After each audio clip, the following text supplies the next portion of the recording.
Hi!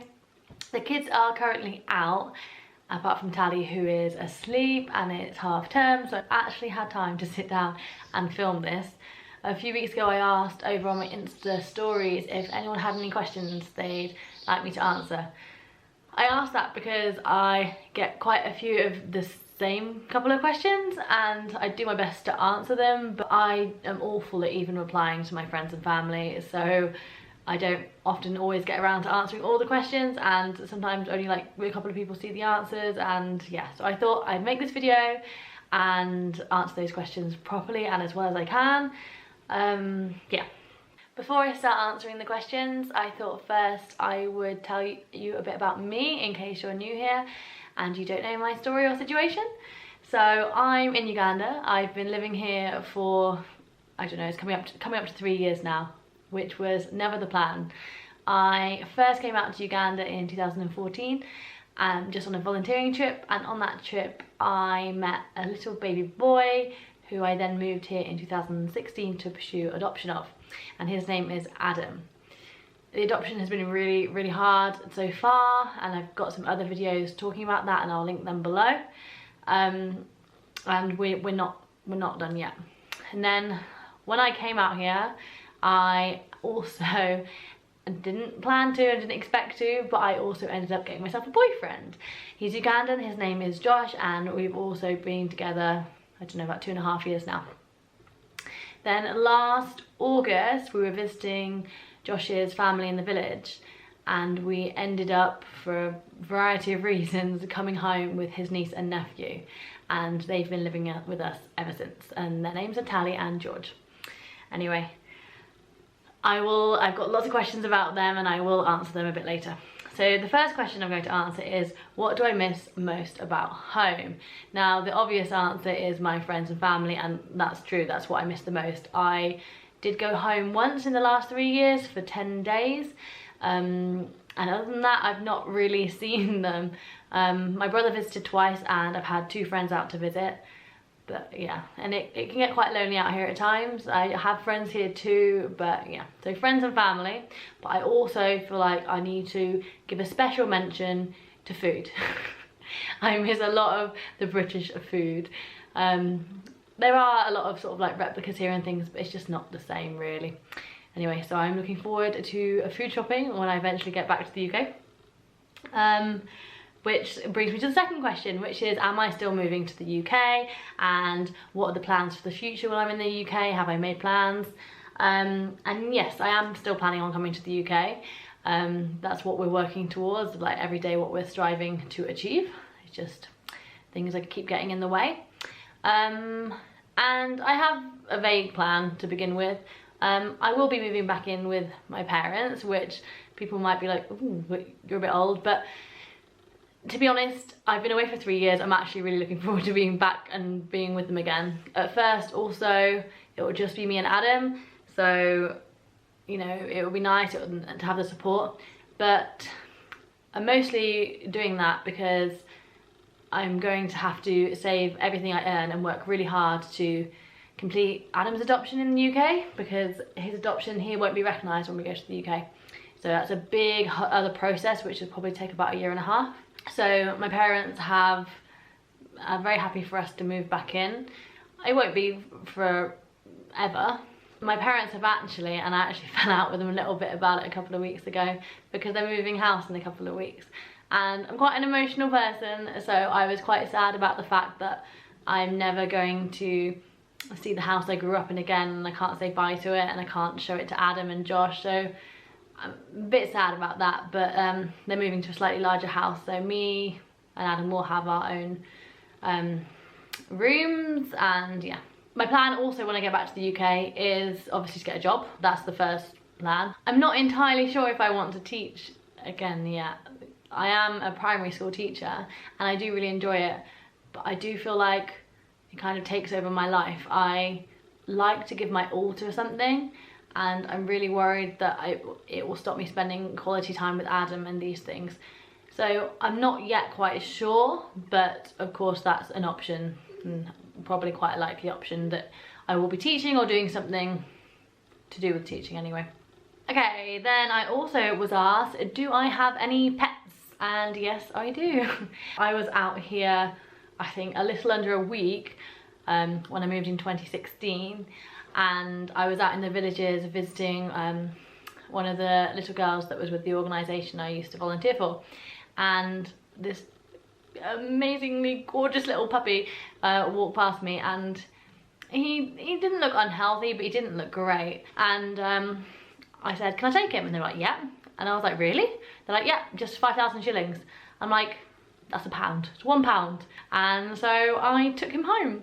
And his name was, he was already named, his name is Toto. Best money I ever spent. He is lovely and I love him to absolute bits. He's very loyal, very clever, and yeah. We got my second dog, Kovu, I think in, when did I get him? I think it was March or April 2017. I'd heard about the German Shepherd puppies that have been born. They are good for security, and I got him because he makes me feel safe. A lot of people here are really scared of dogs because I guess a lot of people have security and guard dogs, and he's big and he's, I guess, quite scary looking if you're scared of dogs. But he's the biggest softie in the world. If you even go near him with, I don't know, a comb or anything, he whimpers and turns over. He's the biggest wimp in the world. But he's also so patient and so great. He's so good with the kids. He's so good with Adam. Adam will climb all over him. And yeah, and him and Toto, they're great. And I love them so much. And I have been asked before what's going to happen to them when I come to the UK. They won't at first be coming, but I am hoping eventually they will. At the moment, my parents are not willing to have them in their house, so it may have to wait until I eventually get my own place. But yeah, the plan is to keep them. I'm not rehoming them. So yeah, we'll sort that out. I also do have 2 cats. I'm not really a cat person, I'm much more of a dog person, but they're great. They keep all the big cockroaches away. I've got no rats, and yeah, and they're just so easy, they're so chilled. And they are also really good with the kids. They get picked up, pulled around, everything all the time, and they're so patient, they're so good. I also had someone ask about my charity and how they can help. Obviously, I first came out here to volunteer, so that kind of thing has always been of great interest to me. And a couple of years ago, with a couple of friends, I founded an organisation based on education and quality education. As a teacher, I just think we need to be offering the best possible education we can, not just any old education, the best possible education we can in order for Ugandans to help themselves. Yeah, education's the way, I think. So we are very, very, very tiny at the moment because, well, it's me and just like one other friend really that's running it. And of course I work full time and I'm looking after the kids and everything else. So we can't do an awful lot, but we are supporting 10 children at the moment. They are actually all 10 children that were growing up in the orphanage with Adam. And we have a variety of things we do. Some of them go to a local international school, and the others are in our home school. So we have a boarding house and a home school where we have a few children with a couple of teachers, and I'm really happy with how they're doing and the progress they're all making. And yeah, and how people can help. So obviously the obvious thing to say would be to donate or to sponsor a child, which is great. If you want to do that, I'll link below. But other than that, spreading the word, huge sharing and getting us out there. We're also just looking for people to join our team and help us, either if that's fundraising or with social media or grant writing. There's so many different things we need help with. We are so small and there's only so much a couple of us can do. My friend who also runs it with me is also a mum to a 1-year-old girl, and yeah, there's just, we do it on the side, we don't get anything for it, we're not paid, we do it because we are passionate about it and we care about the kids. But we definitely need help. We would love help. So if you'd like to help in any way, please, I will also put my email address below and you can send us an email. Okay, now another question is, what is Adam's understanding of our plans to move to the UK? So we talk about it quite a lot. We say, when he will ask me when we're going on the aeroplane to England. I think that's just what he's most excited for. I don't think he really understands what another country is at this point, or that he really understands that we'll be leaving everyone behind. But we did talk about it. We talked about it. Just me and him will be getting on an aeroplane and going to England to see Nanny and Granddad. He speaks to my mum and dad on FaceTime and things, and he knows who they are and where we're going. At the moment, he's just very excited for it, but I don't think he fully understands. But I actually think that he'll adapt really, really well, and yeah, I think, well, I guess we'll see, and I'll document it when it comes to it, but I imagine that he'll do really well. So on that, I've been asked, when is my court date, my next court date? I'm still waiting for my ruling, and I don't have an answer, and it's so frustrating and so tiring because there's nothing I can do. There's nothing left for me to do. I'm just waiting. It's just waiting, and I guess that's what's so annoying, and I'm just, yeah, I'm trying to stay positive, but it's just so difficult being so close to the end but also so far at the same time, like, and not having an idea of when it's all going to go through. I was really, really hoping we'd be back for Adam to start school in September in reception because he's of age, but realistically now it's not looking likely. So yeah, so someone asked that it's been so hard, the adoption process, living here has all been so hard, have I ever thought of giving it all up? And my honest answer is no. I have never considered giving it up. I sometimes have breakdowns, of course I do, and sometimes I'm like, I just want to go home because I do want to go home, but I never would. That's not me saying I would go home. To be honest, more of my thought is, what would I do if it didn't go through? If something went wrong, hopefully it won't. We're so close to the end. It's not likely, but I cannot imagine my life without Adam in it, and I could not live a life without him. So no, the answer is no. Mommy, I'm back. And he's here. Oh. Mommy, I want water. You want water, so why did you come to the bedroom for water? I don't know how easy it is going to be to answer questions now he's back. But yeah, definitely could not do life without him. Okay, this now brings me to the two questions I get more than anything, and when I asked if anyone had any questions, I got these questions a lot as well. I will answer them together as it all kind of like links together, and that's, is Josh going to come to the UK? And what's going to happen to Tally and George? So yes, hopefully Josh is going to come to the UK. Obviously I don't work at immigration, I don't get to make that decision, but that is our plan. However, the law states that the partner, so me, has to be working in the UK for 6 months, earning a certain amount before I can even apply. So yeah, so the plan is that I'm going to leave him here. It'll probably be for more than 6 months. I doubt I'll get a job straight away, and then I've got to be working for 6 months, and then I've got to apply for the visa. So it's likely to be longer than 6 months that he'll be staying in Uganda, but we've been together, living together for over 2 years. So as long as the law doesn't change, hopefully he will be coming to the UK. We possibly would also try and see if he can come on a tourist visa before then. We haven't started any of that yet, and we're not sure. We are starting to look at getting him his passport and all these other bits and bobs that we need to get ready. So then with Tally and George, so many people are so worried, or Tally and George are at home. Tally and George? Yeah. Tally's sleeping. What are you talking about? Are Tally and George your brother and sister? Yeah. Yeah? And you love them lots and lots and lots? Yeah. George. Is it George? Yeah. Alright, go and let George in. My brother, George. Oh, your brother is George. Oh, my boys. Alright, can we sit quietly so I can finish answering my last question I'm trying to answer? Yeah?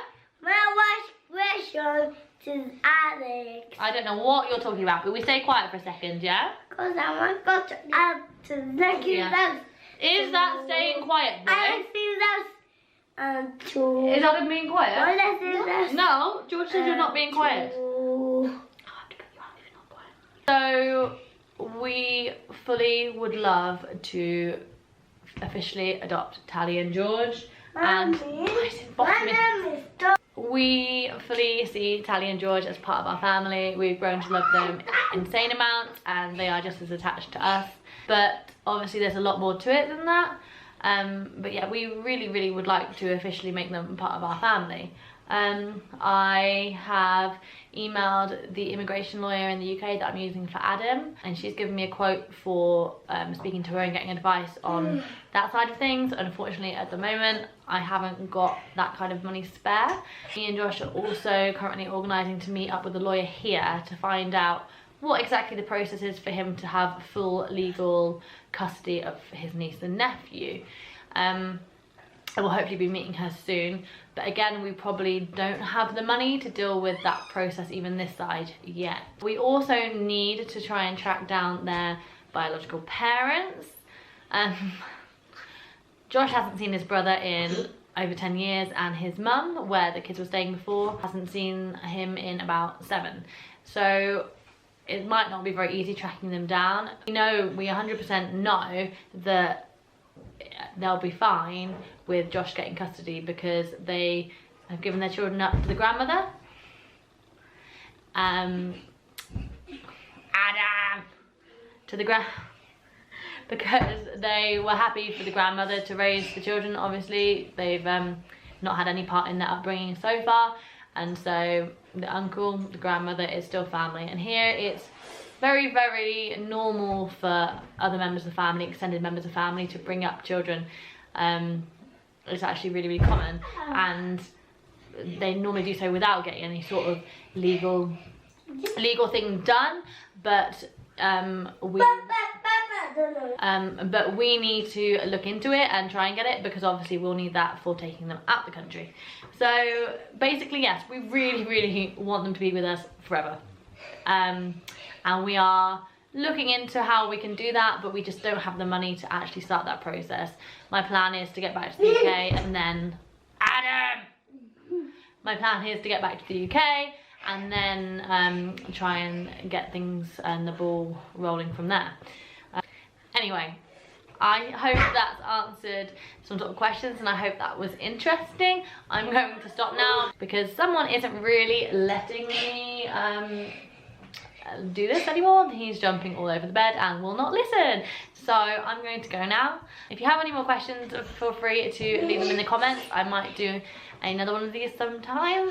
And yeah, thank you for watching. Bye bye. Okay, boys, we say bye. Bye. That's probably all.